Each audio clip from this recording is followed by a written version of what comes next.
Bago magsimula, mag-subscribe ka na sa channel at i-like ang video para hindi mo makaligtaan ang anumang detalye ng kwentong ito na kahanga-hanga. Sa tahimik na umaga ng Nazaret, ang araw ay sumisilip pa lamang sa mga bubong ng mga bahay nang ang isang kalabog sa pinto ay nagpatigil sa trabaho ni Jose. Nakayuko siya sa mesa ng kahoy, nililok ang panghuling bahagi ng upuang kanyang ginagawa. Sa isang sulok ng bahay, si Maria, ang kanyang asawang nagdadalang tao, ay tahimik na gumagawa ng damit mula sa malambot na telang kanilang naipon. Jose, tawag ng isang pamilyar na tinig mula sa labas. Agad siyang tumigil sa ginagawa at binuksan ang pinto. Isang kapitbahay ang nasa harap nito, habol ang hininga at tila may mahalagang balita. Ano yon? Tanong ni Jose, halatang nababahala sa ekspresyon ng lalaki. May utos mula sa Roma, sagot ng lalaki. Lahat ay kailangang magparehistro sa lugar ng kanilang kapanganakan para sa senso. Lahat, Jose. Walang exempted. Natigilan si Jose. Napalingon siya kay Maria na ngayon ay nakatayo na at hawak ang kanyang tiyan. Beln, bulong niya, halos hindi marinig. Alam niyang mahigit isang linggong paglalakbay ang kakailanganin nilang tahakin at nasa kalagitnaan na ng pagbubuntis si Maria. Paano natin magagawa ito, Maria? Tahimik na lumapit si Maria sa kanyang asawa at inilagay ang kanyang kamay sa balikat nito. Jose, hindi ba't sinabi ng anghel na ang batang ito ay may misyon? Kung ito ang daan na kailangan nating tahakin, magtitiwala tayo sa Diyos. Hindi pa rin mapalagay si Jose. Ngunit ang daan ay mahirap at ikaw ang iyong kalagayan. Ngumiti si Maria, bagamat kita sa kanyang mukha ang pagod. Ang Diyos ang gagabay sa atin. Kinabukasan, nagsimula silang maghanda para sa paglalakbay. Inipon ni Jose ang ilang pagkain, tinapay, tuyong isda at prutas. Inihanda rin niya ang kanilang asno na siyang sasakyan ni Maria. Ang bawat galaw ni Jose ay maingat at tahimik, ngunit halata sa kanyang kilos ang bigat ng kanyang iniisip. Jose, tawag ni Maria habang iniayos ang tela na gagamitin bilang lampin ng kanilang sanggol. Alam kong mahirap ito, ngunit nararamdaman ko na may dahilan ang lahat ng ito. Alam ko, sagot ni Jose, hindi tumitingin. Nakatuon ang kanyang pansin sa kahon na naglalaman ng kanilang mga gamit, ngunit ang kanyang isipan ay puno ng alalahanin. Bago sila makatulog, may kumatok sa kanilang pinto. Isang estrangherong naglalakbay ang dumating upang magdala ng balita. Mag-ingat kayo sa daan patungong Beln, sabi nito. Maraming tulisan sa daan. Pero kung kailangan niyong maglakbay, magdasal kayo para sa proteksyon ng Diyos. Pag-alis ng estranghero, tumahimik ang mag-asawa. Tumayo si Jose sa harap ng pinto, nakatingin sa madilim na kalangitan. Maria, wika niya, hindi lumilingon, handa ka na ba talaga para sa paglalakbay na ito? Lumapit si Maria sa kanyang asawa at marahang hinawakan ang kanyang braso. Jose, ang ating anak ay may misyon. Ang Diyos ang bahala sa atin. Sa kabila ng kanyang takot, naramdaman ni Jose ang kakaibang kapayapaan sa tinig ng kanyang asawa. Hindi man niya ito lubos na maipaliwanag, alam niyang wala silang ibang pagpipilian kundi magtiwala. Sa unang liwanag ng umaga, umalis sila sa Nazaret. Bitbit ni Jose ang lubid ng asno, habang si Maria ay nakasakay dito, hawak-hawak ang kanyang tiyan. Ang hangin ay malamig ngunit nagsisimula ng uminit sa pagsikat ng araw. Tahimik ang kanilang paglalakbay, bawat hakbang ay tila mabagal at mabigat. Maria, kung pagod ka na, sabihin mo lang, sabi ni Jose, binabasag ang katahimikan. Hindi, kaya ko pa, sagot ni Maria, bagamat halata ang pagod sa kanyang tinig. Habang tumatagal ang paglalakbay, lalong nagiging mahirap ang daan. Ang ilan sa mga bahagi nito ay mabato at matarik, habang ang iba naman ay puno ng alikabok na nagpapahirap sa kanilang paghinga. Sa kabila nito, pinilit ni Jose na manatiling positibo. Kapag narating natin ang susunod na bayan, magpapahinga tayo, sabi niya, bagamat wala siyang kasiguraduhan kung ano ang kanilang madadatnan doon. Nang magpahinga sila sa tabi ng isang puno, inalok ni Jose si Maria ng tubig mula sa kanilang maliit na sisidlan. Pasensya na, Maria. Alam kong hindi ito madali para sa iyo. Ngumiti si Maria, bagamat kita ang pagod sa kanyang mukha. Jose, ang bawat hakbang natin ay may dahilan. Ang mahalaga ay magkasama tayo. Sa kanilang pagtigil, dumaan ang ilang grupo ng mga tao, karamihan ay patungo rin sa kani-kanilang mga bayan para sa senso. Ang ilan ay may dalang karwahe, habang ang iba naman ay tulad nila, naglalakad kasama ang kanilang mga asno. Jose, tanong ni Maria habang pinagmamasdan ang mga nagdaraang tao, hindi kaya lahat tayo ay bahagi ng isang mas malaking plano? Napaisip si Jose. Siguro nga, Maria. Ngunit minsan mahirap makita ang plano kapag nasa gitna ka ng hirap. Habang papalapit ang gabi, nagsimula silang maghanap ng lugar na maaaring tuluyan. Sa isang maliit na bayan na kanilang dinaanan, tinanong ni Jose ang ilang residente kung may matutuluyan sila. Pasensya na, sabi ng isang matandang lalaki. Puno na ang aming mga bahay dahil sa mga naglalakbay. Sa kabila ng paulit-ulit na pagtanggi, hindi sumuko si Jose. Kailangan natin ng lugar, Maria, sabi niya habang naghahanap pa ng masisilungan. Sa wakas, nakahanap sila ng isang tagong lugar sa gilid ng bayan kung saan sila maaaring magpalipas ng gabi. Bagamat simple at malamig, naging sapat na ito para makapagpahinga.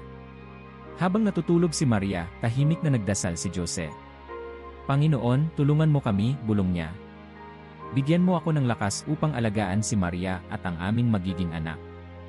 Habang pinapanood niya ang kanyang asawa na mahimbing na natutulog, naramdaman niya ang bigat ng responsibilidad na nakapatong sa kanyang balikat. Ngunit kasabay nito, naramdaman din niya ang isang kakaibang liwanag sa kanyang puso, isang pag-asa na kahit gaano kahirap ang kanilang daan, may patutunguhan ang lahat ng ito. Sa pagbubukang liwayway ng kanilang ikalawang araw sa paglalakbay, nagpatuloy sina Jose at Maria sa kanilang landas patungong Beln. Ang paligid ay nagbabago mula sa maalikabok na mga kalsada ng Nazaret patungo sa mas matatarik at mabatong daanan ng mga burol. Kasama ang asno na tahimik na nagdadala ng kanilang mga gamit, ang bawat hakbang ay tila paalala ng bigat ng kanilang misyon. Maria, wika ni Jose habang binabantayan ang bawat hakbang ng asno, kapag napagod ka, sabihin mo lang, at magpapahinga tayo. Ngumiti si Maria, bagamat halata sa kanyang mukha ang pagod. Kaya ko pa, Jose. Ngunit parang mas gumugulong na ang bata sa loob ko. Hinimas niya ang kanyang tiyan na tila nagbibigay lakas hindi lamang sa kanyang sarili, kundi sa bata rin. Nagpatuloy sila sa ilalim ng nag-init na araw. Ang init ay dumikit sa kanilang mga balat, at ang hangin ay halos hindi gumagalaw. Wala silang naririnig kundi ang tunog ng kanilang mga hakbang, ang mahina nilang hininga, at ang malalim na paghinga ng asno. Sa kanilang daan, napansin ni Jose ang isang grupo ng mga naglalakbay na paparating mula sa kabilang direksyon. Ang karamihan sa kanila ay may dalang karwahe o may kasamang mga kamag-anak. Habang papalapit ang grupo, lumapit ang isang matandang lalaki, halatang nauuhaw ngunit may ngiti sa labi. Magandang araw, bati ng matanda. Patungo rin ba kayo sa Beln para sa senso? Sagot ni Jose, iniabot ang kanyang sisidlan ng tubig sa matanda. Mahabang biyahe ito, ngunit kailangang sundin ang kautusan. Tumango ang matanda matapos uminom ng tubig. Puno ang daan ng mga naglalakbay tulad ninyo. Ngunit mag-ingat. May balita tungkol sa mga tulisan sa may bandang bundok. Napatingin si Maria kay Jose, halatang nabahala. Ngunit mumiti si Jose, tila sinisikap alisin ang kanyang sariling kaba. Salamat sa babala. Mag-iingat kami. Nagpatuloy ang grupo ng mga manlalakbay at naiwan sina Jose at Maria sa tahimik na landas. Sa kabila ng babala, nagpasya si Jose na panatilihin ang kanilang bilis. Alam niyang kailangang makarating sila sa Beln bago pa manganak si Maria. Sa kalagitnaan ng araw, tumigil sila sa ilalim ng isang malaking punong kahoy upang magpahinga. Si Maria ay tahimik na naupo habang si Jose ay naghanap ng prutas sa mga sanga na maaari nilang kainin. Jose, wika ni Maria habang hawak ang kanyang tiyan. Alam mo ba kung ano ang nararamdaman ko ngayon? Pagod, sagot ni Jose, inilalapit ang mga nahanap niyang prutas sa kanyang asawa. Hindi lang iyon, sagot ni Maria, ang kanyang mga mata ay puno ng paninindig. Pakiramdam ko ay bawat hakbang natin ay pinapanood ng Diyos. Parang may dahilan ang bawat hirap at pagod. Napatingin si Jose sa kanyang asawa, at sa kabila ng init at hirap ng kanilang daan, naramdaman niya ang isang kakaibang kalmado. Kung ganon, sabi niya, magpapatuloy tayo. Hindi tayo susuko. Habang papalapit ang gabi, dumaan sila sa isang makitid na landas na napapalibutan ng mga bangin. Sa kabila ng kanilang pagod, nanatiling alerto si Jose, pinapakinggan ang bawat tunog mula sa paligid. Ang sinabing babala tungkol sa mga tulisan ay nananatili sa kanyang isipan. Jose, bulong ni Maria, naririnig mo ba yon? Tumigil si Jose at pinakiramdaman ang paligid. May mahinang kaluskos mula sa likuran nila. Napahigpit ang hawak ni Jose sa lubid ng asno, at tahimik niyang sinabi kay Maria, huwag kang kikilos. Manatili kang tahimik. Biglang lumabas mula sa mga anino ang isang lalaki, suot ang maruming balabal at may hawak na patalim. Ang kanyang mga mata ay tila puno ng kaguluhan. Bigyan niyo ako ng inyong dala, sigaw ng lalaki, nakaturo ang patalim kay Jose. Tumayo si Jose sa harapan ni Maria, ang kanyang dibdib ay puno ng kaba, ngunit ang kanyang paninindig ay matatag. Wala kaming kayamanan, sagot niya. Kaunting pagkain at tubig lamang ang dala namin, at ang aking asawa ay nagdadalang tao.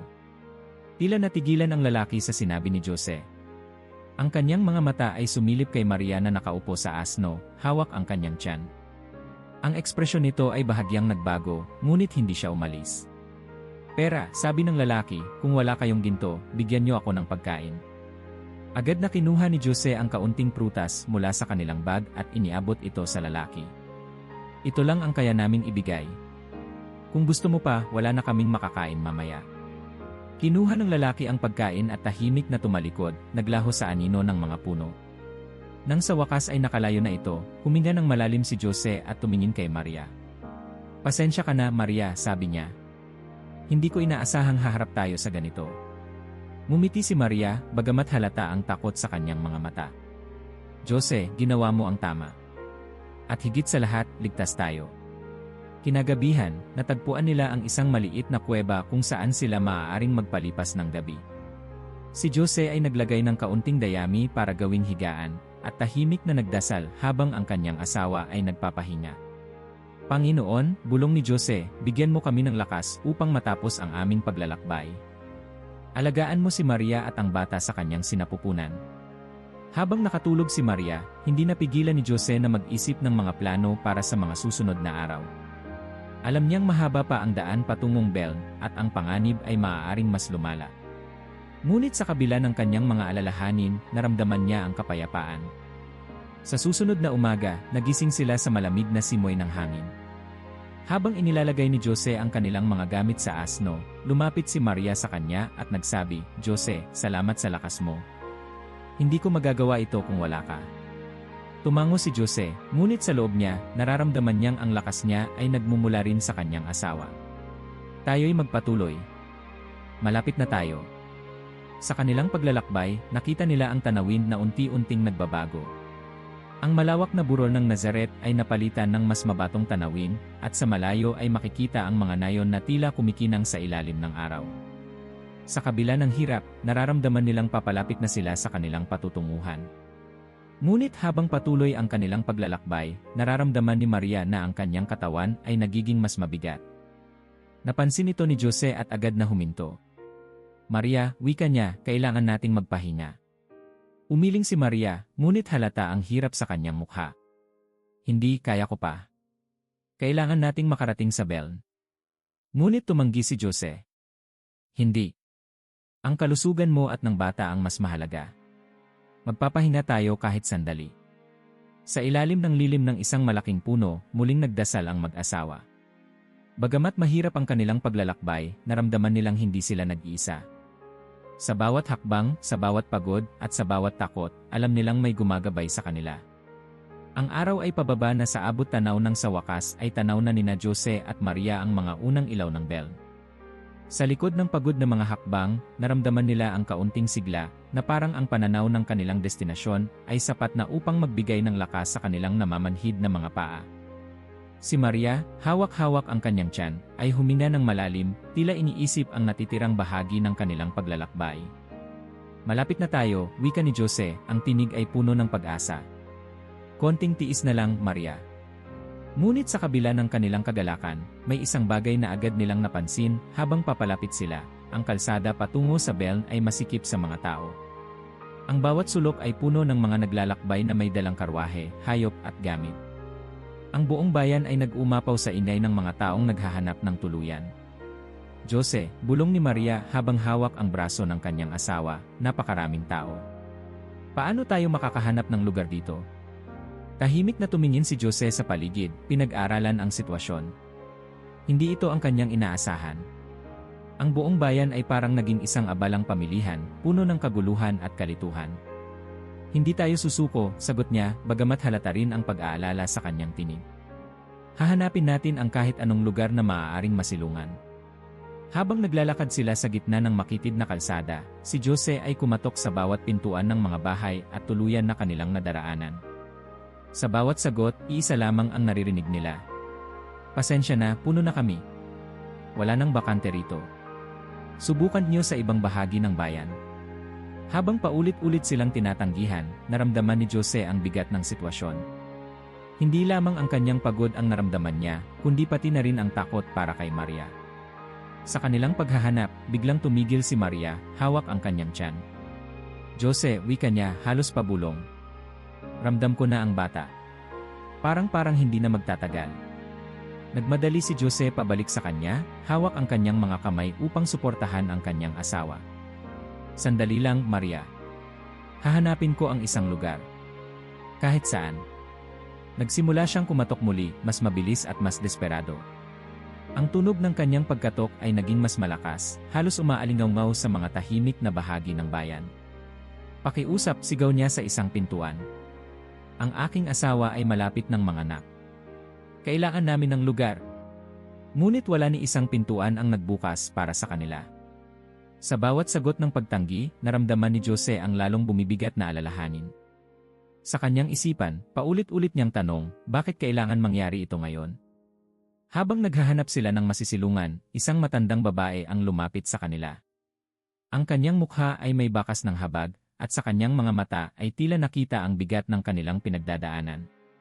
Ano ang nangyayari? Tanong ng babae, ang kanyang tinig ay puno ng pag-aalala. Ang aking asawa, sagot ni Jose, habol ang hininga, malapit ng manganak. Kailangan namin ng lugar upang siya'y makapahinga. Napailing ang babae, tila nadaramang wala rin siyang maitutulong. Pasensya na, Hijo. Lahat ng bahay at tuluyan dito ay puno na. Ngunit saglit siyang tumigil, tila may iniisip. May isang lugar sa dulo ng bayan. Isang kwadra para sa mga hayop. Hindi ito maganda, ngunit baka sapat na ito para sa inyo. Napatingin si Jose kay Maria, na halos hindi na makalakad dahil sa bigat ng kanyang tiyan. Sa kanyang isipan, alam niyang walang iba pang opsyon. Tumango siya sa babae, hawak pa rin ang kamay ng kanyang asawa. Maraming salamat. Ituturo mo ba sa amin ang daan? Tinuro ng matanda ang direksyon, at agad na naglakad ang mag-asawa patungo sa nasabing kwadra. Sa pagdating nila sa lugar, nakita ni Jose ang sinasabing kwadra. Ito'y isang simpleng kubo na yari sa kahoy at bato, napapalibutan ng mga hayop tulad ng mga baka at tupa. Ang loob nito ay madilim at amoy dayami, ngunit ito lamang ang lugar na kanilang makikita sa oras na yon. Maria, wika ni Jose habang tinutulungan ang kanyang asawa na bumaba mula sa asno, alam kong hindi ito ang inaasahan natin. Pero ito ang meron tayo ngayon. Ngumiti si Maria, bagamat halata ang sakit sa kanyang mukha. Jose, hindi mahalaga kung saan. Ang mahalaga ay ligtas ang bata. Agad na kumilos si Jose, nilinis ang isang bahagi ng kwadra, inalis ang maruming dayami, at inayos ang isang sulok na maaaring magsilbing higaan. Ginamit niya ang ilan sa kanilang dalang tela upang gawing mas komportable ang lugar para kay Maria. Pasensya ka na, Maria, sabi niya habang inaayos ang huling bahagi ng kanilang higaan. Ito lang ang kaya kong gawin. Ngunit bago pa makasagot si Maria, biglang naramdaman ni Jose ang pagkapit ng kanyang kamay. Jose, wika niya, ang kanyang boses ay halos pabulong, malapit na talaga. Sa kalagitnaan ng madilim na gabi, habang ang tunog ng mga hayop ay umaalingaw-ngaw sa kwadra, nagsimula si Maria sa kanyang panganganak.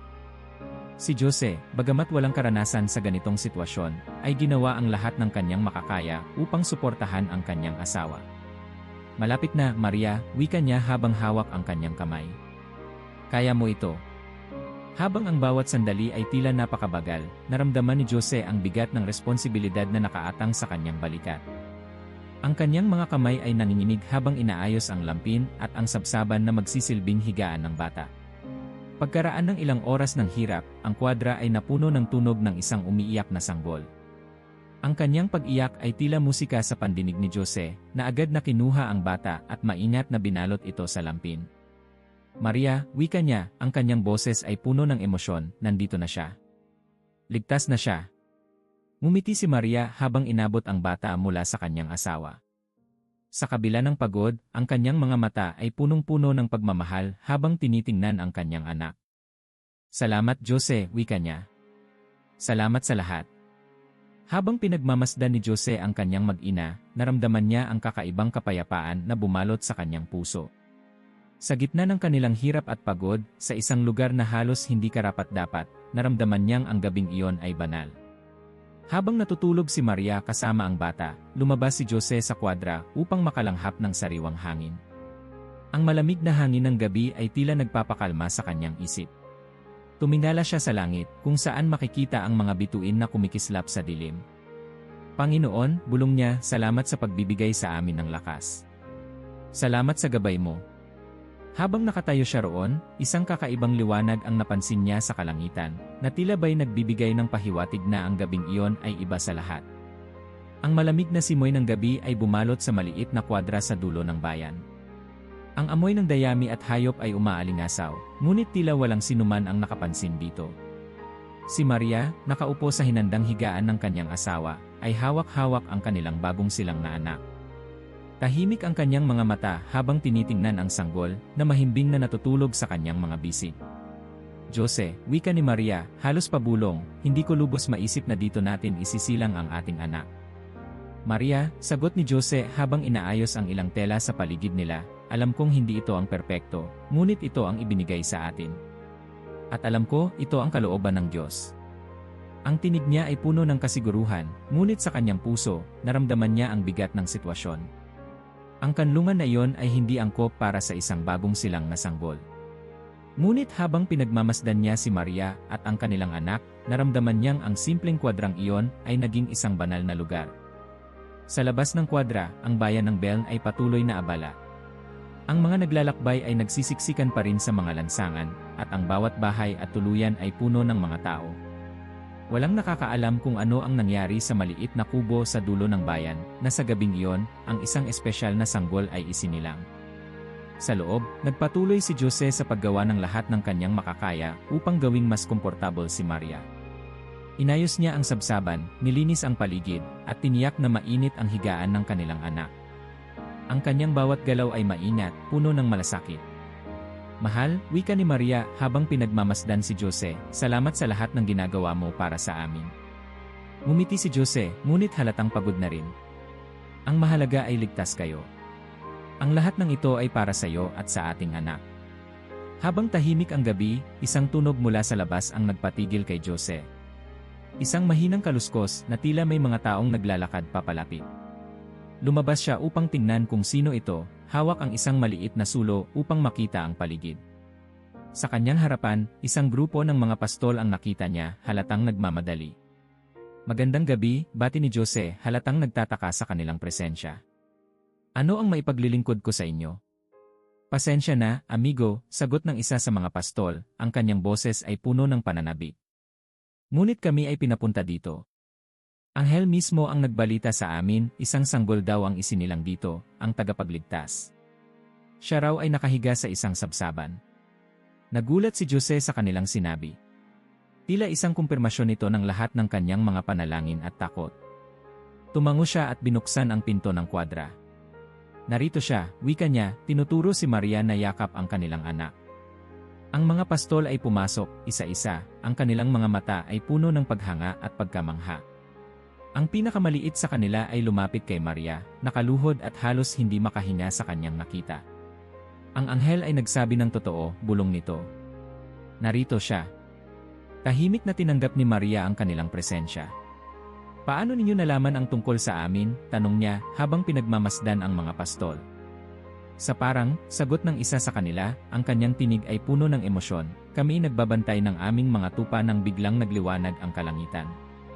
Isang anghel ang nagpakita sa amin at nagsabi na ang tagapagligtas ay isinilang sa Beln. Sinabi niya na hahanapin namin ang isang sanggol na nakahiga sa sabsaban. Kaya't agad kaming pumunta rito. Ang kwento ng mga pastol ay nagbigay ng kakaibang liwanag sa gabing iyon. Habang nagsasalita sila, naramdaman ni Jose at Maria ang bigat ng kahalagahan ng kanilang anak. Hindi lamang siya isang sanggol, siya ay isang bahagi ng plano ng Diyos para sa sangkatauhan. Habang tumatagal ang gabi, ang mga pastol ay nag-umpisang umalis, dala ang kagalakan sa kanilang puso.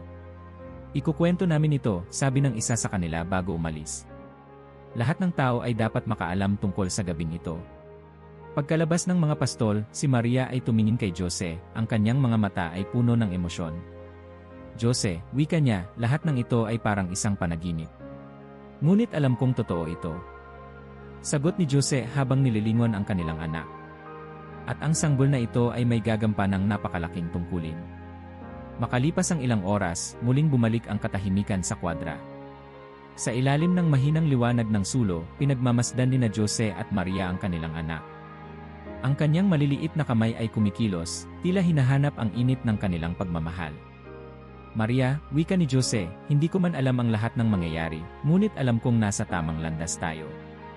Ang mahalaga, sagot ni Maria, ay magtiwala tayo. Ang Diyos ang magbibigay ng lakas sa atin. Habang natutulog ang kanilang anak, si Maria ay tahimik na nagdasal. Hindi niya alam kung ano ang naghihintay sa kanila, ngunit ang kanyang puso ay puno ng pag-asa. Ang gabing iyon sa loob ng kwadra ay tila hindi lamang isang simpleng sandali. Sa gitna ng katahimikan, ang liwanag ng buwan ay bumagsak sa mukha ng sanggol na nasa mga bisig ni Maria. Si Jose, tahimik na nakaupo malapit sa kanila, ay hindi mapigilan ang sarili na pagmasdan ang kanyang mag-ina. Ang init ng kanilang presensya ay nagbigay ng ginhawa sa kabila ng lamig ng gabi. Maria, wika ni Jose, na ang kanyang tinig ay puno ng damdamin, hindi ko lubos maisip na sa ganoong paraan darating ang ating anak. Ngunit habang tinitignan ko siya, alam kong espesyal siya. Ngumiti si Maria, bagamat halata pa rin ang pagod sa kanyang mukha.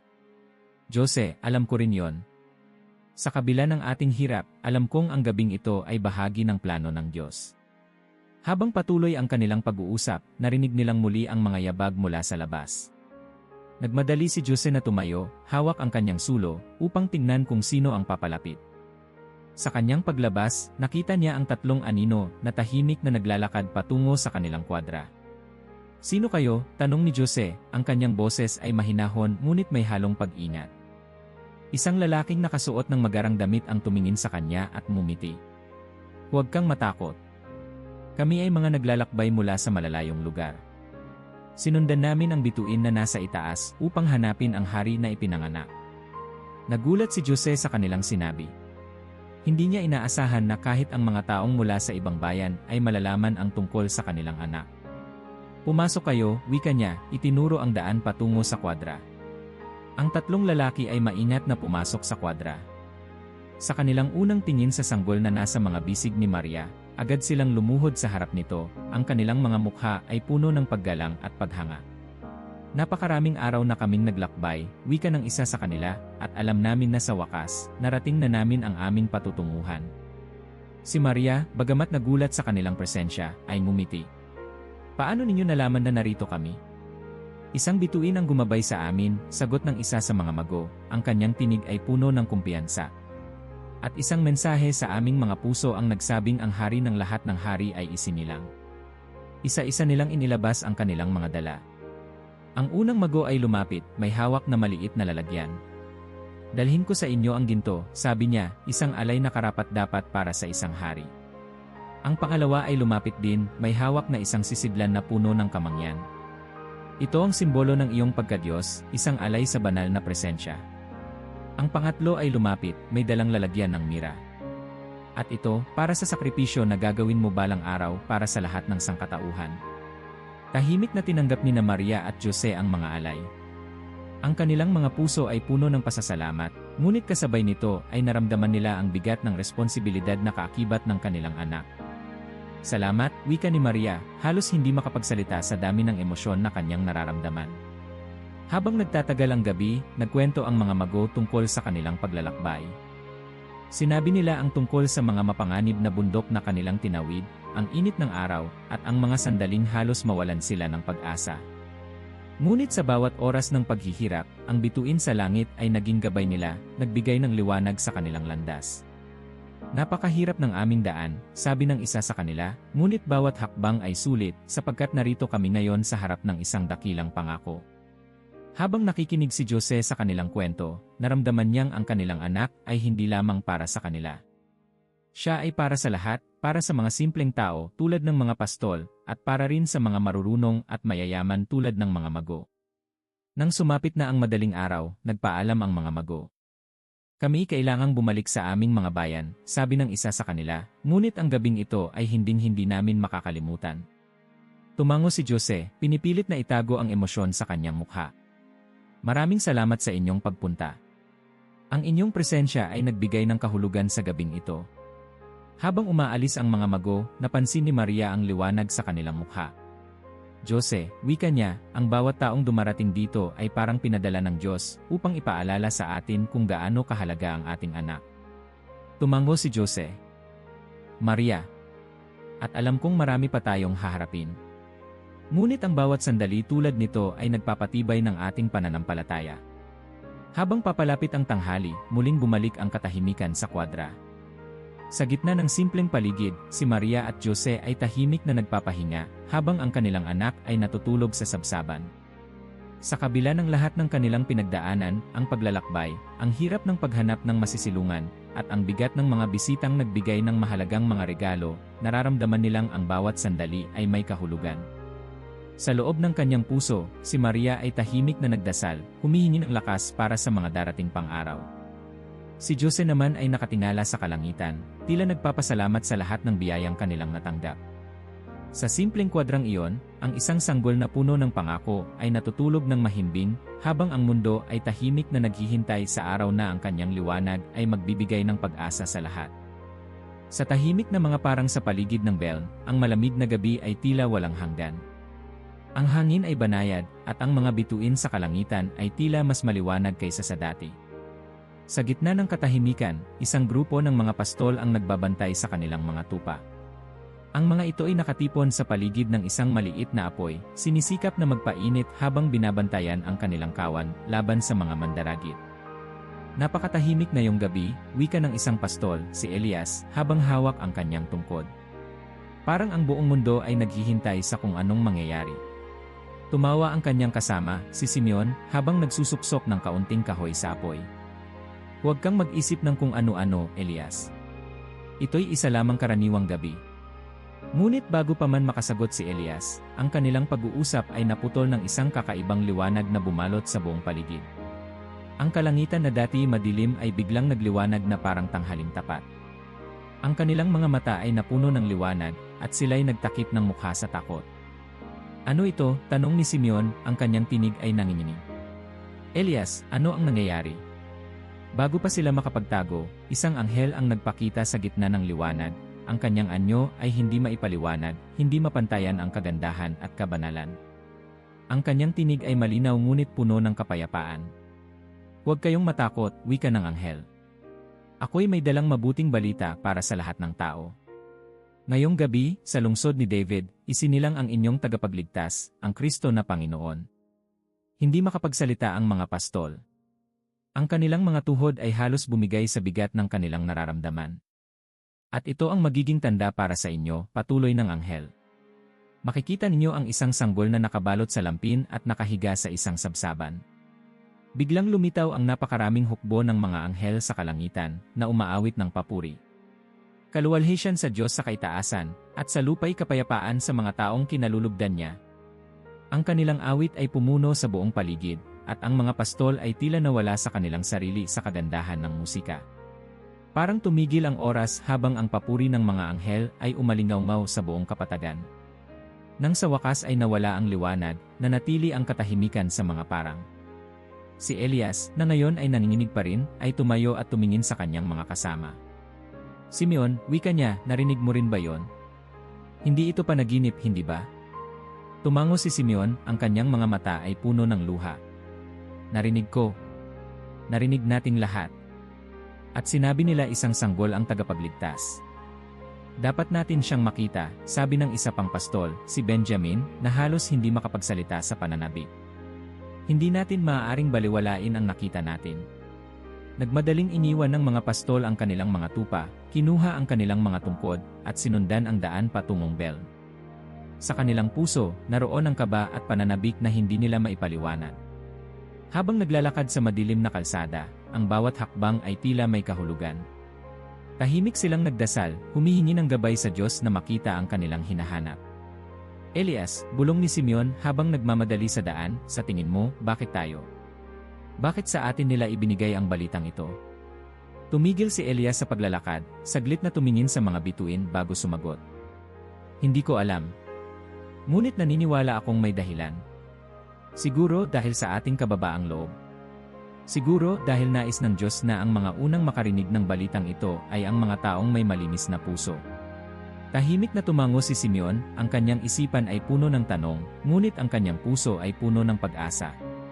Sa wakas, narating nila ang maliit na kwadra sa dulo ng bayan. Ang liwanag mula sa loob ay mahinang lumalabas sa pagitan ng mga bitak ng dingding. Tahimik silang lumapit, ang kanilang mga hakbang ay halos hindi marinig. Kumatok si Elias, ang kanyang mga kamay ay nanginginig. Saglit na lumabas si Jose, halatang gulat ngunit hindi nagalit. Sino kayo? Tanong niya, ang kanyang tinig ay maingat ngunit hindi masungit. Mga pastol po kami, sagot ni Elias. Pinuntahan kami ng mga anghel sa parang.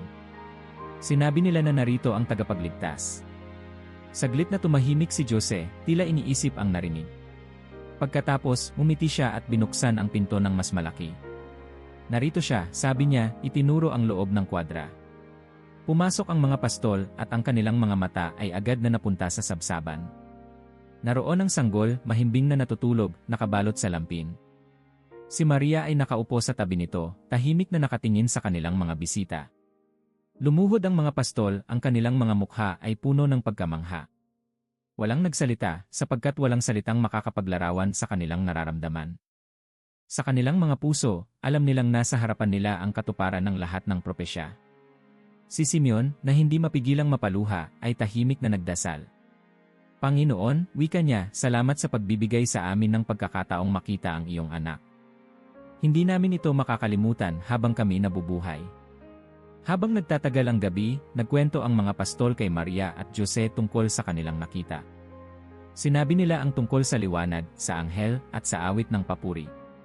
Ang bawat salita ay nagdagdag sa misteryo ng gabing iyon, ngunit sa kabila nito, naroon ang katiyakan na ang lahat ng ito ay bahagi ng plano ng Diyos. Napakapalad namin, wika ni Elias. Hindi namin akalaing makakakita kami ng ganitong milagro sa aming buhay. Ngumiti si Maria, bagamat halata ang pagod sa kanyang mukha. Ang inyong presensya rito ay isang biyaya. Salamat sa inyong pagsunod sa tawag ng Diyos. Sa kanilang pag-alis, ang mga pastol ay hindi mapigilan ang kanilang kagalakan. Habang naglalakad pabalik sa parang, ang kanilang mga tinig ay puno ng awit at papuri. Kaluwalhatian sa Diyos sa kaitaasan, sigaw ni Elias, ang kanyang boses ay umaalingaw sa katahimikan ng gabi. At kapayapaan sa lupa. Habang papalayo, naisip ni Simeon ang sinabi ni Elias kanina, na ang balitang ito ay ibinigay sa kanila dahil sa kanilang kababaang loob. Sa kanyang puso, naramdaman niyang totoo ito. At sa gabing iyon, ang kanilang buhay ay nagbago magpakailanman. Ang madilim na gabi ay unti-unting nagiging maliwanag habang ang mga pastol, puno ng kagalakan, ay nagmamadaling bumalik sa kanilang mga kawan matapos makita ang sanggol sa sabsaban. Ang kanilang mga hakbang ay magaan, at ang kanilang mga puso ay puno ng alab ng pananampalataya na hindi nila maramdaman kailanman sa kanilang mga simpleng araw sa parang. Nakita natin siya, sigaw ni Elias, ang pinakamapangahas sa grupo. Ang tagapagligtas ay narito na, tulad ng sinabi ng anghel. Totoo nga, sagot ni Simeon, halos hindi pa rin makapaniwala. Ang liwanag, ang musika, ang sanggol, lahat ng ito ay mula sa Diyos. Ang kanilang tinig ay malakas, umaalingaw sa tahimik na bayan. Ang mga tao sa paligid, na kanina'y natutulog pa, ay nagsimulang magising dahil sa ingay ng kanilang kagalakan. Habang naglalakad sa makitid na mga kalsada ng Belm, napansin ng ilang residente ang kakaibang sigla ng mga pastol. Ang iba ay nagtanong, habang ang iba naman ay tumitig lamang, nagtatanong sa kanilang mga isipan kung ano ang nangyayari. Anong nangyari? Tanong ng isang matandang lalaki na nasa gilid ng daan. Nakita namin ang sanggol na ipinanganak sa kwadra, sagot ni Elias, halos hindi mapigilang magsalita. Ang mga anghel ang nagsabi sa amin, at totoo nga. Siya ang tagapagligtas, ang hari na ipinangako ng Diyos. Ang matandang lalaki ay nagulat. Isang sanggol? Sa kwadra? Paanong naging posible ito? Dahil ito ang plano ng Diyos, sagot ni Simeon. Sa kanyang kababaang loob, pinili niyang isilang ang kanyang anak sa simpleng lugar upang maabot ang lahat, maging kami, na mga hamak lamang na pastol. Habang kumakalat ang balita mula sa mga bibig ng mga pastol, unti-unti nang nagkakagulo ang bayan. Ang mga tao ay nagsimulang magsama-sama, nagtatanong, naguguluhan, ngunit may halong pananabik. Kung totoo ang sinasabi nila, dapat nating makita ang sanggol na ito, sabi ng isang babae habang hawak ang kamay ng kanyang anak. Kung siya nga ang ipinangakong tagapagligtas, ito ang pinakamahalagang gabi ng ating buhay. Ang iba naman ay nanatiling nag-aalinlangan. Isang tagapagligtas. Ipinanganak sa isang kwadra. Imposible, sabi ng isang lalaki, ngunit kahit na ang kanyang tono ng pagtanggi ay halatang may halong pag-usisa. Sa kanilang pagbabalik sa parang, ang mga pastol ay tahimik na umupo sa paligid ng kanilang maliit na apoy. Ang kanilang mga mata ay puno pa rin ng liwanag ng kagalakan, ngunit ang bigat ng kanilang nakita ay nagsimulang lumubog sa kanilang isipan. Elias, tanong ni Benjamin, ang pinakabata sa kanila, ano sa tingin mo ang mangyayari ngayon? Alam na natin kung sino siya, ngunit ano ang ating gagawin? Napabuntong hininga si Elias. Hindi ko alam, Benjamin. Ngunit ang alam ko, ang gabing ito ay magbabago ng lahat. Hindi lamang para sa atin, kundi para sa buong mundo. Habang nag-uusap ang mga pastol, isang kakaibang liwanag ang muling sumilay sa kalangitan. Ngunit sa pagkakataong ito ay tila mas banayad, mas tahimik, ngunit puno pa rin ng misteryo. Lahat sila ay tumingin pataas, at sa kanilang mga puso, alam nilang ang Diyos ay nagsasabi sa kanila na ang kanilang nakita ay totoo. Siguro, wika ni Simeon, ang aming tungkulin ay ipahayag ang nakita namin. Hindi namin maaaring itago ang ganitong balita. Ngumiti si Elias at tumango. Tama ka, Simeon. Ang ating nakita ay hindi lamang para sa atin. Kailangan natin itong ikwento sa lahat ng tao. Kinabukasan, habang sumisikat ang araw, ang mga pastol ay nagsimulang kumalat sa iba't ibang bahagi ng bayan. Ang kanilang layunin ay malinaw, ibahagi ang kanilang nasaksihan. Magandang araw, bati ni Benjamin sa isang tindera habang inaalok siya ng tinapay. Narinig mo na ba ang balita? Ang tagapagligtas ay isinilang kagabi. Ang tindera, na halatang nagulat, ay napahinto sa kanyang ginagawa. Saan mo narinig yan? Tanong niya. Hindi namin ito narinig lamang. Nakita namin siya mismo, sagot ni Benjamin, ang kanyang mga mata ay puno ng pananabik. Ang mga anghel ang nagbalita sa amin at nakita namin ang sanggol na nakahiga sa sabsaban. Siya ang hari na ipinangako sa atin. Sa ibang bahagi ng bayan, si Simeon ay nakikipag-usap sa isang grupo ng mga kalalakihan. Hindi ko alam kung paano ninyo ito tatanggapin, sabi niya, ngunit ako mismo ang nakakita. Siya ang ating tagapagligtas. Ang ilan sa kanila ay natahimik, habang ang iba naman ay nagtanong pa ng higit. Bakit kayo? Bakit mga pastol ang pinili ng Diyos upang makita siya? Siguro dahil ang Diyos ay hindi tumitingin sa ating posisyon sa lipunan, sagot ni Simeon. Siguro dahil nais niyang ipakita na ang kanyang biyaya ay para sa lahat. Habang tumatagal ang araw, ang balita mula sa mga pastol ay unti-unting kumalat sa buong bayan. Ang mga tao ay nagsimulang mag-usisa, nagtatanong kung totoo ang kanilang narinig. Sa kabila ng kanilang pagiging ordinaryo, ang sigasig ng mga pastol ay naging dahilan upang maraming tao ang maniwala. Kung nakita nila ang tagapagligtas, sabi ng isang babae sa kanyang asawa, kailangan nating hanapin siya. Hindi natin maaaring palampasin ang ganitong pagkakataon. Sa kanilang pagbabalik sa kanilang parang sa hapon, naramdaman ng mga pastol ang kakaibang kapanatagan. Bagamat pagod sa buong araw na pagpapahayag ng balita, naramdaman nilang natupad nila ang kanilang tungkulin. Elias, wika ni Benjamin habang sila'y nag-aayos ng kanilang mga tupa, tingin mo ba naintindihan ng lahat ang kahalagahan ng balitang ito? Ngumiti si Elias at tumingin sa malayo, kung saan ang liwanag ng araw ay nagiging banayad habang palubog na. Hindi lahat, Benjamin. Ngunit hindi iyon mahalaga. Ang mahalaga ay ibinahagi natin ito. Ang mga taong nakarinig ng balita ay siyang magpapakalat pa nito. At balang araw, ang buong mundo ay malalaman kung ano ang nangyari sa gabing ito. Habang nagsimula ng dumilim muli ang langit, nagtipon ang mga pastol sa paligid ng kanilang apoy, tulad ng nakasanayan nila. Ngunit ngayong gabi, hindi na lamang mga kwento ng araw ang kanilang pinag-uusapan. Ano ang susunod para sa atin? Tanong ni Simeon, ang kanyang tinig ay puno ng pananabik, ngunit may halong takot. Ang susunod, sagot ni Elias, ay maghintay sa plano ng Diyos. Ngunit habang tayo'y naghihintay, patuloy nating ipapahayag ang ating nakita at narinig. Tahimik na tumango ang iba. Ang liwanag ng apoy ay sumasayaw sa kanilang mga mukha, ngunit ang liwanag na nasa kanilang puso ay mas maliwanag pa kaysa rito. Sa malayo, sa isang lugar kung saan ang disyerto ay nagiging tanawin ng kabundukan, tatlong lalaki ang nakatayo sa ilalim ng kalangitan na puno ng bituin. Ang malamig na simoy ng gabi ay hindi sapat upang mapigilan ang alab ng kanilang pananabik habang pinagmamasdan nila ang kakaibang liwanag ng isang bituin na matagal na nilang sinusundan. Gaspar, wika ni Melchor, ang pinakamatanda sa kanila, ang bituin ay tila mas maliwanag ngayong gabi. Malapit na tayo sa ating hinahanap.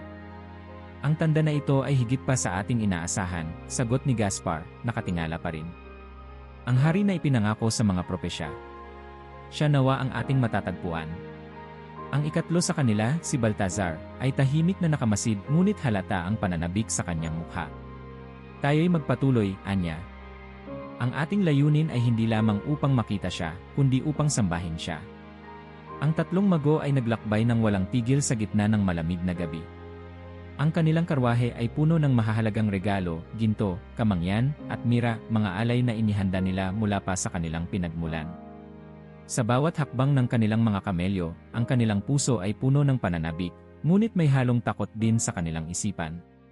Kung totoo ang ating natuklasan, wika ni Baltazar, ang sanggol na ito ay hindi lamang magiging hari ng mga Hudyo. Siya ay magiging hari ng buong mundo. Ngunit gaano kadaling tanggapin iyon ng iba? Tanong ni Gaspar. Ang mga hari ay hindi basta-basta nagbibigay ng trono. Magkakaroon ng pagtutol. Tahimik na tumango si Melchor. Tama ka. Ang liwanag ng bituin ay hindi nangangahulugan ng madaling landas. Ngunit hindi natin maaaring talikuran ang tawag na ito. Sa kanilang paglalakbay, narating nila ang kabisera ng Judea, ang lungsod ng Jerusalem. Ang mga kalye ay abala sa mga tao, at ang kanilang presensya ay agad na napansin ng mga residente. Ang kanilang kakaibang pananamit at mga karwahe na puno ng kayamanan ay agad na nagdulot ng bulong-bulungan. Sino sila? Tanong ng isang tindera. Tila sila'y may mahalagang layunin. Ang isa sa mga mago, si Gaspar, ay huminto upang magtanong sa isang residente. Nasaan ang ipinanganak na hari ng mga Hudyo? Tanong niya. Nakita namin ang kanyang bituin sa silangan, at dumating kami upang sambahin siya. Ang balitang ito ay agad na kumalat, at hindi nagtagal, narating nito ang palasyo ni Haring Herodes. Si Herodes, nakilala sa kanyang pagiging marahas at makasarili, ay nagulat sa narinig. Ang balitang may ipinanganak na hari ay tila isang banta sa kanyang trono. Sino ang mga taong ito? Tanong ni Herodes sa kanyang mga tagapayo. Sila'y mga mago mula sa silangan, mahal na hari, sagot ng isa. Sinusundan nila ang isang bituin na ayon sa kanila ay tumuturo sa bagong hari. Agad na ipinatawag ni Herodes ang tatlong mago. Sa loob ng kanyang marangyang bulwagan, sinalubong niya ang mga ito, ngunit ang kanyang mukha ay may halong pakunwari at pag-aalala. Maligayang pagdating, wika ni Herodes, ang kanyang tinig ay maamo ngunit puno ng panlilinlang. Narinig ko ang inyong layunin. Sabihin niyo sa akin, kailan lumitaw ang bituin na ito? Si Melchor, na tila hindi nakakahalata ng intensyon ni Herodes, ay sumagot. Ito'y unang lumitaw mga ilang buwan na ang nakararaan. Sinundan namin ito mula sa aming bayan. Ngumiti si Herodes, ngunit ang kanyang isipan ay naglalaro ng plano. Pumunta kayo, wika niya, at hanapin ang bata. Kapag natagpuan niyo siya, balikan niyo ako, upang ako rin ay makasamba sa kanya. Ang tatlong mago ay muling naglakbay, ngunit sa kanilang puso ay naroon ang tanong, bakit tila masyadong interesado si Herodes? Hindi ako mapalagay, sabi ni Baltazar. Ang kanyang mukha ay parang may itinatagong intensyon. Ngunit hindi natin maaaring husgahan siya agad, sagot ni Gaspar. Ang mahalaga ay mahanap natin ang bata. Habang sila ipapalapit sa Belm, muling lumitaw ang bituin, at ang liwanag nito ay tila mas maliwanag kaysa dati. Dito na tayo, wika ni Melchor, ang kanyang tinig ay puno ng pag-asa. Ang ating paglalakbay ay malapit ng matapos. Sa kanilang pagdating sa dulo ng bayan, narating nila ang isang maliit na kwadra. Ang bituin ay tila tumigil sa itaas nito, at ang liwanag nito ay bumalot sa lugar. Kumatok si Gaspar, at si Jose ang sumalubong sa kanila. Sa unay halata ang gulat ni Jose sa kanilang presensya, ngunit nang marinig niya ang kanilang layunin, pinapasok niya sila. Narito ang sanggol, wika ni Jose, tinuturo si Maria na hawak ang kanilang anak. Ang tatlong mago ay lumuhod sa harap ng sabsaban, ang kanilang mga puso ay puno ng kagalakan. Sa wakas, wika ni Baltazar, nakita na natin ang hari. Isa-isa nilang inilabas ang kanilang mga alay. Ang ginto para sa kanyang pagiging hari. Ang kamangyan para sa kanyang pagkadiyos. At ang mira para sa sakripisyo na kanyang gagawin balang araw. Maria, sabi ni Melchor, ang batang ito ay higit pa sa isang hari. Siya ang liwanag ng sanlibutan. Habang tumatagal ang gabi, nagkwento ang mga mago tungkol sa kanilang paglalakbay, ang kanilang paghahanap, ang bituin, at ang kanilang pagkikita kay Herodes. Habang nakikinig si Jose, naramdaman niya ang bigat ng mga darating pang araw. Salamat sa inyong mga alay, wika ni Maria. Ang inyong presensya rito ay isang patunay ng plano ng Diyos. Kinabukasan, habang nagpapahinga ang tatlong mago, nagkaroon sila ng panaginip, isang babala mula sa Diyos na huwag bumalik kay Herodes. Nang magising sila, agad silang nagpasya. Huwag na tayong dumaan sa Jerusalem, sabi ni Gaspar. Ang Diyos ay nagbabala sa atin. Tama, sagot ni Melchor. Tayo'y dumaan sa ibang ruta. Hindi natin maaaring ipagkanulo ang batang ito. Agad nilang iniwan ang Beln, dala ang kagalakan sa kanilang puso, ngunit may halong babala sa kanilang isipan. Sa palasyo, naghintay si Herodes ng balita mula sa mga mago. Ngunit nang mabalitaan niyang hindi na sila bumalik, ang kanyang galit ay tila apoy na hindi mapapatay. Ipadala ang aking mga sundalo, sigaw niya. Hanapin ang lahat ng batang lalaki sa Beln. Wala ni isa ang dapat mabuhay. Sa gitna ng kanyang galit, ang plano ng Diyos ay patuloy na nagaganap, tahimik ngunit makapangyarihan. Ang araw ay papalubog na nang makita ng mga mago ang mga unang pader ng Jerusalem, ang pusod ng pamahalaang Hudyo at tahanan ng hari, si Herodes. Ang liwanag ng kalangitan ay nililiman ng kanilang pagod mula sa mahabang paglalakbay, ngunit ang natatanging bituin na kanilang sinusundan ay patuloy na nagniningning sa kalangitan, tila ba'y ginagabayan sila patungo sa kanilang patutunguhan. Narito na tayo, sabi ni Balthasar, na may tinig na naglalaman ng pagod at pananabik. Sa wakas, ang ating paghahanap ay malapit ng magwakas. Ngunit ang bituin, sagot ni Melchor, na nakatingin sa kalangitan. Bakit tila ba'y hindi dito ito tumuturo? Kung ang hari ay narito, hindi ba dapat magpatigil ang liwanag nito sa lungsod na ito? Gaspar, ang pinakabata sa tatlo, ay umiling. Marahil ay hindi ito isang hari na gaya ng inaasahan natin. Ngunit nararapat lamang na simulan natin ang ating paghahanap dito sa Jerusalem, sapagkat narito ang kapangyarihan at karunungan ng Israel. Ang kanilang mga kamelyo ay mabagal na pumasok sa lungsod, habang ang ingay ng kalakalan at mga bulong ng mga tao ay bumati sa kanila. Sa kanilang kakaibang pananamit at karawanang marangal, madaling napansin ng mga tagapamayan ang kanilang presensya. Hindi nagtagal ay nakarating ang kanilang pakay sa palasyo ni Herodes. Ang mga mago ay buong tapang na humarap sa mga bantay at nagsalita. Kami ay naglalakbay mula sa malayong silangan, sabi ni Gaspar. Naghahanap kami ng isang sanggol na isinilang upang maging hari ng mga Hudyo. Saan namin siya matatagpuan? Ang mga salitang iyon ay parang kulog na dumaan sa palasyo. Ang mga tagapaglingkod ay nagmadaling ipaalam ang balita kay Herodes, na noon ay nakaupo sa kanyang maringal na silid trono. Nang marinig niya ang tanong ng mga mago, agad siyang nag-utos na dalhin sila sa kanya. Sa harap ng hari, ang tatlong mago ay yumuko ng may paggalang. Ngunit ang titig ni Herodes sa kanila ay malamig at puno ng paghuhusga. Ano itong narinig ko? Tanong ni Herodes, ang kanyang tinig ay magiliw ngunit may halong pagkabahala. Isang bagong hari. Anong ibig sabihin nito? Muling nagsalita si Balthasar. Ang aming kaalaman sa mga bituin ay naghayag sa amin ng isang malaking tanda. Isang bituin ang lumitaw na nagsasabing isinilang na ang hari ng mga Hudyo. Dumating kami upang siya'y sambahin. Nagkaroon ng katahimikan sa silid, ngunit sa loob ni Herodes ay may naipong takot at galit. Hari, bulong niya sa sarili.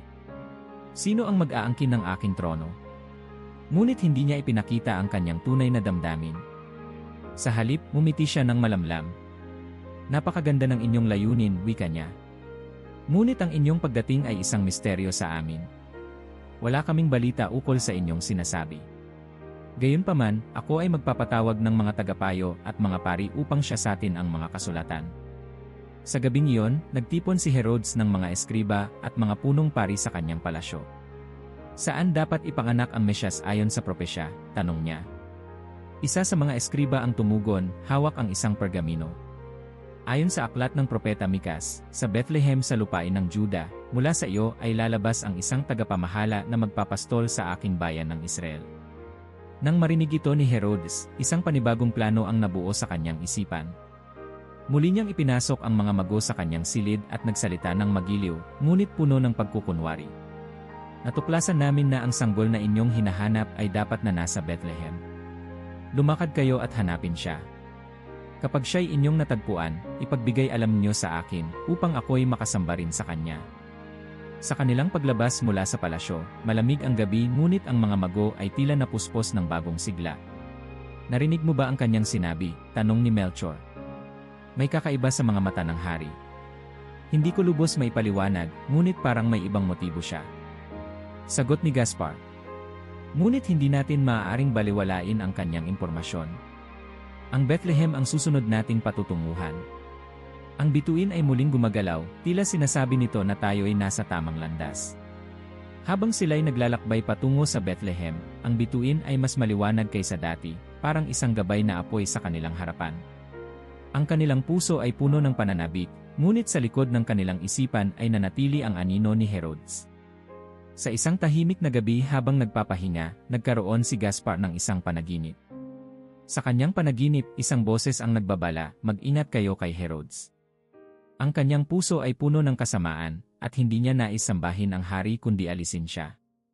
Pagkagising, ibinahagi niya ito sa kanyang mga kasama. Ito'y isang babala, sabi ni Balthasar. Kailangang mag-ingat tayo. Ngunit una, hanapin natin ang hari na ating sinusundan. At kapag siya'y natagpuan natin, sabi ni Melchor, hindi na tayo babalik kay Herodes. Kailangan nating sundin ang babala. Sa pagsapit nila sa Bethlehem, ang katahimikan ng gabi ay tila nakabalot sa misteryo. Ang bituin ay tumigil sa ibabaw ng isang maliit na nayon. Alam nilang ang kanilang paghahanap ay malapit ng magwakas. Habang papalapit ang mga mago sa nayon ng Bethlehem, ang liwanag ng bituin ay tila naging mas maliwanag at mas malapit. Ang mga tahimik na lansangan ng bayan ay nilambungan ng liwanag na nagmumula sa kalangitan, at bawat hakbang ay nadarama nila ang lalim ng kanilang layunin. Narito na tayo, wika ni Melchor habang itinuturo ang bituin na huminto sa ibabaw ng isang simpleng bahay sa gilid ng nayon. Ang kanilang mga puso ay tumibok ng mabilis, puno ng pananabik, ngunit may kasamang takot sa kabanalan ng sandali. Pumara sila sa labas ng bahay, at si Gaspar ang unang bumaba mula sa kanyang kamelyo. Napakaliit ng lugar na ito para sa isang hari, bulong niya, ngunit naramdaman niyang hindi mahalaga ang kayamanan o laki. Ang lugar ay puno ng kapayapaan na tila nagpapahiwatig ng presensya ng Diyos. Nang buksan ni Diyos ang pinto, nagulat siya sa mga kakaibang bisita na nasa kanyang harapan. Sa kanilang marangyang kasuotan at mga regalong dala, alam niyang hindi ito pangkaraniwang pangyayari. Ngunit ang kanyang mapagpakumbabang asal ay nanatili. Sino kayo? Tanong ni Diyos ng may magalang na tono. Kami ay mga mago mula sa silangan, sagot ni Balthasar. Narito kami upang sambahin ang isinilang na hari ng mga Hudyo. Sinundan namin ang bituin at dinala kami nito sa inyong tahanan. Si Maria, na nooy hawak ang sanggol na si Jesus, ay lumapit mula sa loob. Ang kanyang mukha ay puno ng kababaang loob at kahinahunan. Nang makita ng mga mago ang sanggol, sila ay nagpatira pa sa lupa bilang paggalang. Ito ang tagpo na aming hinintay, wika ni Melchor, habang ang kanyang mga mata ay napuno ng luha. Isang hari, ngunit higit pa sa isang hari. Siya ang katuparan ng mga bituin at propesya. Isa-isa nilang inilabas ang kanilang mga dalang regalo. Ang una ay si Gaspar, na may dalang gintong nakasilid sa isang magarang kahon. Ang ginto ay tanda ng pagiging hari, sabi niya. Narito ang aming pagkilala sa kanyang pamumuno, hindi lamang sa lupa kundi pati sa langit. Sumunod si Melchor na nag-alay ng insenso. Ang mabangong usok nito ay tumakip sa maliit na silid, parang nag-aalay ng panalangin sa kalangitan. Ang insenso ay simbolo ng kabanalan, paliwanag niya. Isang tanda na siya ay hindi lamang hari, kundi ang anak ng Diyos. Huling lumapit si Balthasar, hawak ang maliit na lalagyan ng mira. Inilapag niya ito ng may paggalang. Ang mira ay tanda ng sakripisyo, anya. Isang paalala ng dakilang misyon na naghihintay sa kanya. Hindi ito madaling unawain, ngunit alam naming ito ay mahalaga. Habang inihahandog ng mga mago ang kanilang mga regalo, tahimik na tumingin si Maria kay Jesus, tila iniisip ang lalim ng mga bagay na ito. Si Diyos naman ay tumabi sa kanya, hawak ang kanyang kamay, tila nagpapalakas ng loob para sa kung anuman ang darating. Sa kalagitnaan ng kanilang paglalagi, nagkaroon ng panaginip ang bawat isa sa mga mago.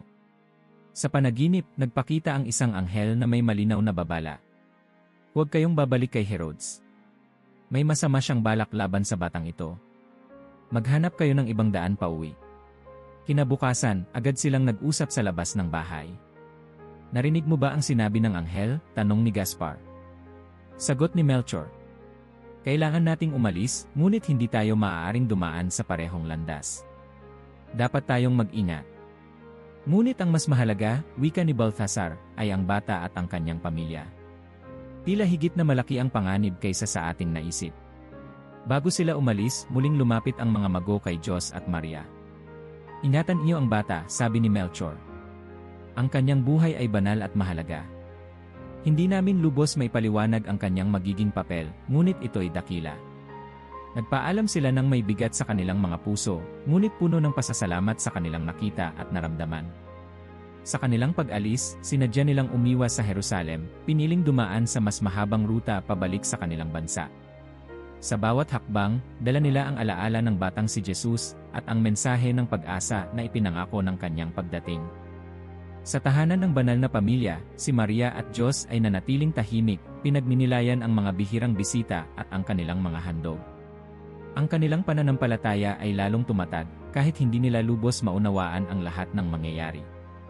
Sa tahimik na gabi matapos ang pag-alis ng mga mago, bumalik ang katahimikan sa maliit na bahay ng banal na pamilya sa Bethlehem. Subalit hindi magtatagal ang kapayapaan. Sa kalagitnaan ng gabi, habang si Diyos ay natutulog, isang nakakagimbal na panaginip ang dumating sa kanya. Sa panaginip, nagpakita ang isang anghel na may mensaheng kailangang madaliin. Diyos, wika ng anghel, ang tinig nito'y puno ng pangangalaga, ngunit puno rin ng babala, gisingin mo si Maria at ang bata. Kayo'y tumakas patungo sa Egipto sapagkat si Herodes ay magpapadala ng mga sundalo upang patayin ang bata. Manatili kayo roon hanggang sa aking muling sabihin. Nagising si Diyos ng pawisan at habol ang hininga. Ang paligid ay madilim, ngunit ramdam niya ang bigat ng babala ng anghel. Hindi siya nag-aksaya ng oras. Ginigising niya si Maria na mahimbing na natutulog habang yakap si Jesus. Maria, bulong ni Diyos, pinipilit na huwag magmukhang balisa, kailangan nating umalis ngayon din pinagbabanta ang buhay ng bata.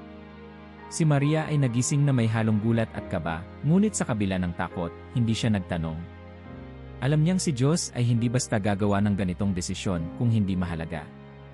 Dahan-dahan niyang binalot si Jesus sa makapal na tela habang si Diyos ay naghanda ng kanilang kaunting gamit. Ang maliit na pamilya ay naglakbay sa ilalim ng takip ng dilim, gamit lamang ang kaunting liwanag ng buwan bilang gabay. Ang kanilang bawat hakbang ay puno ng kaba. Ang hangin ay malamig at ang katahimikan ng gabi ay parabang puno ng paniniktik. Diyos, gaano kalayo ang Egipto? Tanong ni Maria habang mahigpit na hawak ang bata. Malayo, sagot ni Diyos, tinitingnan ang malawak na disyerto sa kanilang harapan. Ngunit ligtas tayo roon. Magtiwala tayo sa gabay ng Panginoon. Sa kanilang paglalakbay, nadaanan nila ang mga puno ng palma na tila nagbibigay ng proteksyon mula sa malamig na ihip ng hangin. Sa tuwing naririnig nila ang mga yabag o kaluskos, sila'y tumitigil upang magkubli sa likod ng mga bato, pinipigil ang hininga habang sinisigurado ang kaligtasan ng bata. Samantala, sa palasyo ni Herodes, nagising ang hari sa balitang hindi na bumalik ang mga mago. Ang kanyang galit ay parang apoy na hindi mapigilan. Tinawag niya ang kanyang mga opisyal at nag-utos ng isang malupit na kautusan. Hanapin ang lahat ng batang lalaki sa Bethlehem at sa mga karatig lugar na may edad na 2 taon pababa. Patayin silang lahat. Ang kanyang tinig ay malamig at walang awa, puno ng takot na maaaring mawala ang kanyang trono. Ang balita ay mabilis na kumalat at ang kalupitan ng kautusang ito ay nagdala ng takot sa bawat sulok ng Bethlehem. Habang lumalayo ang banal na pamilya, ramdam ni Diyos ang bigat ng responsibilidad. Habang tinutulak ng takot ang kanilang mga paa na magpatuloy, pinalalakas ng pananampalataya ang kanilang mga puso. Sa tuwing si Maria ay napapahinto sa pagod, si Diyos ang nag-aalok ng lakas sa kanya. Kaya natin ito, sabi niya, pinapasan ang bigat ng kanilang mga gamit pati ang alalahanin sa kanilang hinaharap. May layunin ang lahat ng ito. Sa wakas, narating nila ang hangganan ng Ehipto. Ang mainit na hangin ng disyerto ay bumungad sa kanila, ngunit sa kabila ng lahat, ito ay nagdala ng pag-asa. Sa kanilang pagdating sa isang maliit na pamayanan, natagpuan nila ang isang lugar na maaari nilang pansamantalang tirhan. Ito'y simpleng kubo, ngunit para sa kanila, ito'y isang kanlungan mula sa panganib. Sa bawat gabi, habang natutulog si Jesus, si Diyos at Maria ay nananalangin ng tahimik, humihiling ng patuloy na gabay at proteksyon mula sa Diyos. Hindi nila alam kung hanggang kailan sila mananatili sa banyagang lupa, ngunit alam nilang hindi sila pinabayaan. Isang gabi, habang ang kanilang puso ay puno ng pasasalamat at pangamba, muling nagpakita ang anghel kay Diyos sa isang panaginip.